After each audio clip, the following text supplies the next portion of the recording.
اسمي شهاب بودن، عضو في جمعية شبان والعلم. بدر الدين الأسمر، رئيس الحالي للجمعية التونسية للشبان والعلم. الجمعية متاعنا بدات كحركة علمية، والنادي كان عنده إشعاع كبير وكان عنده دور كبير معنا في الساحة، خلى اللي برشا مناطق طلبت بتأسيس نوادي.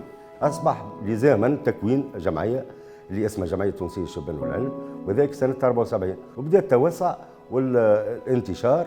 وصلنا حتى قرابة 50 نادي معنا موزعين على الجمهورية التونسية. بديت النشاط في الجمعية هذه عام 76، وخذيت بعض مهام في الجمعية، وقعدت عضو في الجمعية هذه حتى اليوم. تعلمت منها برشا، وهي ممكن سبب في أني اخترت مسار حياتي المهني من بعد.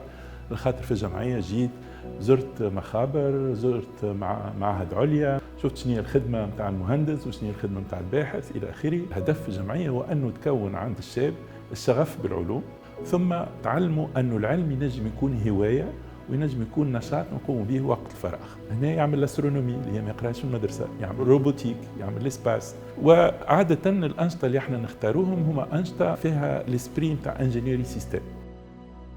عندنا ولادنا في النازا، وعندنا حتى في الايروسباسيال في اوروبا، عندنا في مراكز بحوث حتى في النوكليير. نفتخر اللي كوننا ساهمنا في بعض مؤسسات صغرى بالمخابر الفابلاب. لازم تعرفوا برشا دي ستارت اب راهم اولاد الجمعيه التونسيه للشبان والعلم. لازم نفتخر ان نحن من مؤسسي اكبر منظمات اقليميه وعربيه ودوليه اللي تشتغل في نفس الميدان هذايا، الثقافه العلميه. الجمعية هذه عندها حاجات مهمة لأن تشارك في التظاهرات العلمية العالمية، ويهزوا مشاريع نقولوا في الاسباس. كانوا يصنعوا صواريخ صغيرة، صواريخ تجريبية، اللي هي حاجة مهمة بالنسبة للشاب أنه يصنع صاروخ، فباش يقعد يحب العلوم إلى آخر حياته. مهم أنه شاب يصنع روبو ويشارك به في كومبيتيسيون ويربح فك الكومبيتيسيون هذيك، فالشاب هذاك مش يولي يحب العلوم ويحب التكنولوجيا ويحب الامور هذه الكل. فما ان اسبري سيستم اللي هو يتعلمه هنا، ويتعلم حاجات اللي هي عمليه تهم الحياه اليوميه نتاعنا.